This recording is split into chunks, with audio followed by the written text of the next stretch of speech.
प्यारे बच्चों, नमस्कार।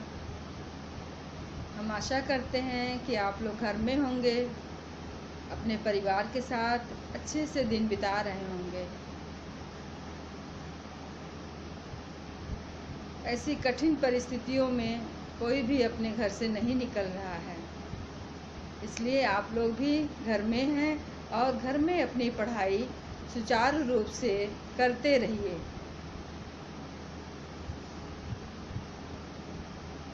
हम आप लोगों को 7th क्लास हम आप लोगों को हिंदी पढ़ाएंगे। हिंदी में आपकी पुस्तक का नाम है, हिंदी की पाठ्य पुस्तक का नाम है बसंत। बसंत आपकी जो पुस्तक है, जो बहुत अच्छे पाठ है, बहुत अच्छी जानकारियाँ दी गई हैं।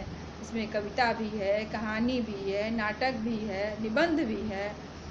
बहुत ही अच्छी सुंदर कविताएं हैं जो आप लोगों को बहुत चलते फिरते हंसते बोलते ही आपको याद हो जाएंगे। सभी कविताओं को, पाठ में जितनी भी कविताएं हैं, सभी कविताओं को आप याद करते चलिए और सुंदर राइटिंग में उसको लिखती भी रहिए। लिखने से याद हो जाएगा। अब देखिए, आपकी पुस्तक में प्रथम पाठ ही कविता है और उस कविता का नाम जानते हैं क्या है? उस कविता का नाम है हम पंछी उन्मुक्त गगन के। यह आपके प्रथम पाठ का शीर्षक है। इस पाठ में, जैसा कि शीर्षक से ही स्पष्ट हो रहा है, कि एक पक्षी जो उन्मुक्त होकर, स्वतंत्र होकर आकाश में उड़ना चाहता है, उसके मन की व्यथा कही गई है। अपने शौक के लिए सभी लोग पक्षियों को पाल लेते हैं, पिंजड़े में बंद करके रखते हैं, जो पक्षियों को बिल्कुल भी पसंद नहीं है। तो अब हम लोग कविता पढ़ेंगे। हम पंछी उन्मुक्त गगन के, पिंजर बंद ना गा पाएंगे, कनक तेलियों से टकराकर पुलकित पंख टूट जाएंगे। हम बहता जल पीने वाले मर जाएंगे भूखे प्यासे, कहीं भली है कटुक निबौरी कनक कटोरी की मैदा से। स्वर्ण श्रृंखला के बंधन में अपनी गति उड़ान सब भूले, बस सपनों में देख रहे हैं तरकी कुनगी पर के झूले। ऐसे थे अरमान के उड़ते नीले नभ की सीमा पाने, लाल किरण सी चोंच खोल चुभते तारक अनार के दाने। होती सीमाहीन क्षितिज से इन पंखों की होड़ा होड़ी, या तो क्षितिज मिलन बन जाता या तंती सांसों की डोरी। नीड़ न दो चाहे टहनी का, आश्रय छिन्न भिन्न कर डालो, लेकिन पंख दिए हैं तो आकुल उड़ान में विघ्न ना डालो। इस कविता की रचयिता का नाम है शिवमंगल सिंह सुमन। जैसा कि कविता के भाव से स्पष्ट हो रहा है कि पक्षी पिंजरे में बंद होकर नहीं रहना चाहते हैं। वह चाहते हैं उन्हें स्वतंत्र होकर आसमान में, खुले आकाश में उड़ने दिया जाए। उन्हें स्वतंत्र होकर के कड़वी निगोरी खाना भी स्वीकार है और उड़ते हुए मीठे झरनों का पानी पीना भी अच्छा लगता है।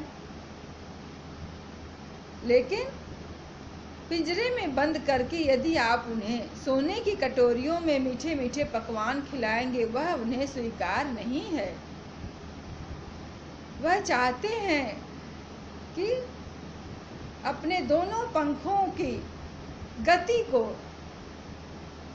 तौलना चाहते हैं, परखना चाहते हैं कि उसमें कितनी शक्ति है, वह कितनी ऊंची उड़ान उड़ सकते हैं।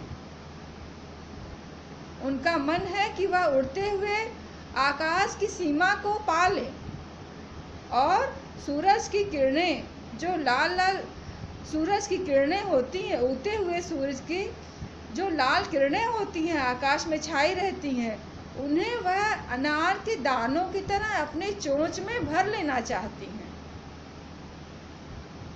बच्चों, कितना सुंदर वर्णन है यह। कवि ने कितनी सुंदर कविता लिखी है, कितने अच्छे ढंग से पक्षी की मनोव्यथा को व्यक्त किया है। पक्षी कह रहे हैं कि हमें नहीं चाहिए कि आप घोंसले में हमको टहनियों पर घोंसला बनाने के लिए हमें स्थान दें। मेरे घोंसले को आप छिन्न भिन्न कर दें, टहनियों पर घोंसला न बनाने दें। लेकिन ईश्वर ने मुझे जो पंख दिए हैं उसकी उड़ान में विघ्न ना डालें, हमें उड़ने दें, हमें स्वतंत्र रहने दें, हमें नीम की मीठी निबोरी खाने दें और पेड़ों की फुनगियों पर बैठकर हवा के साथ झूला झूलने दें। पिंजरे में बंद रहने से ऐसा लगता है कि जैसे सपना होकर रह गया है कि अब हम कब पेड़ों की फुनगियों पर बैठ कर के हवा के साथ झूला झूलेंगे।